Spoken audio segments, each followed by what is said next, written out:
خیر اس کو چھت پہ لے گئے، جب پھینکنے لگے تو اس کے دل میں خیال آیا، وہ کسی نے بتایا تھا کہ اوکھے ویلے بزرگ کام آتے ہیں، تو اس سے بڑھ کر اوکھا ویلا ہو کیا سکتا ہے؟ تو اس نے بخارے کی طرف منہ کر کے کہا شیئن للہ چو گدائے مستمند المدد خواہم ز شاہ نقش بند۔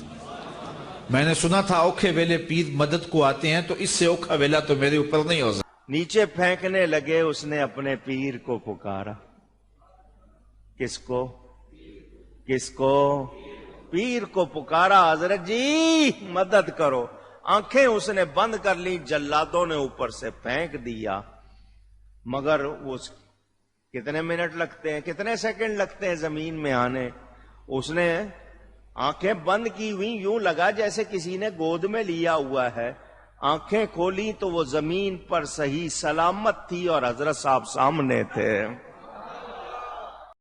وہ کہتے ہیں بزرگوں کے ہم لڑ اسی لیے لگتے ہیں کہ وہ بزرگ بچا لیتے ہیں، اور پھر کس کس قسم کے واقعات جناب، وہ ایک فلاں بزرگ تھے، ان کی فلاں مریدنی تھی، اس کو جناب گرانے لگے نیچے، تو وہ جناب اتنے 100 کلومیٹر سے آ کے انہوں نے مریدنی کو پکڑ لیا، زمین تک نہیں پہنچنے دیا۔ یار وہی بزرگ، انہی کے مزارات کے اوپر اب مریدنیاں اغوا ہو رہی ہیں، اب تو کوئی نہیں پکڑی جا رہی، پہلے بھی کوئی نہیں تھی پکڑی جاتی۔ یہ سب کہانیاں ہیں، یہ پاسبل نہیں۔ چونکہ آپ کا دعویٰ ہے اس لیے ہم آپ سے بار بار پوچھیں گے، اور آپ نے برا نہیں ماننا۔ ہمیں آپ پوچھیں گے، ہم برا نہیں مانتے، اس لیے کہ خدا نے دنیا کو بقدر ایفرٹ رکھا ہوا ہے۔ دنیا میں اللہ نے بھوک مٹنے کا ذریعہ کھانے کو بنایا ہے، پیاس مٹنے کا ذریعہ پانی کو بنایا ہے۔ یہ نہیں کہا کہ سبحان اللہ کہو تو تمہاری پیاس بجھ جائے گی۔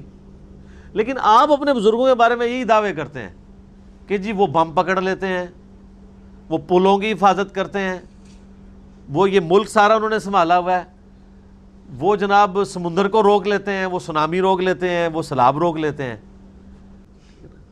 کہتے نہیں نگاہ ہماری جناب، یہ سارا نظام وہ چلا رہے ہیں جناب، سب کچھ انہوں دی وجہ نال ہے۔ تو اس کا میں نے ان کو مشورہ دیا ہے کہ آپ اپنے سارے بزرگوں کو یعنی آمادہ کریں، ایک جہاز ہم ارینج کرتے ہیں، بوئنگ 747، سارے بزرگ وہاں پہ بٹھاتے ہیں اس میں، اس کے بعد پائلٹ کو کہتے ہیں کہ آپ پیراشوٹ سے کود جاؤ۔ بزرگ جو نگاہ مار کے سارا سسٹم چلا رہے تھے، وہ جناب کاکپٹ پہ بیٹھ کے بھی جہاز نہیں اڑا سکتے، نگاہوں سے تو اڑانا بڑی دور کی بات ہے۔ ویسے آپ مجھے بتائیں، اگر وہ پائلٹ چھلانگ لگا دے، کوئی بزرگ وہ جہاز چلا سکتا ہے؟ اگر اس کو سیٹ پہ بھی بٹھا دیا جائے تو آپ دیکھ لیں کہ کیسے کیسے ہم نے بزرگوں کے بارے میں نظریات بنائے ہوئے ہیں کہ جی نظام چلا رہے ہیں، یہ کر رہے ہیں، وہ کر رہے ہیں۔ آپ جہاز چھوڑ دیں میرے بھائی، یہ یعنی پرانے بزرگ زندہ ہونا تو ہمارے جو بچے چھوٹے موبائل چلا لیتے ہیں نا، ٹیب وغیرہ، یہ بھی نہیں بزرگ چلا سکتے جب تک وہ سیکھ نہ لیں۔ گھڑی میں الارم نہیں لگا سکتے وہ۔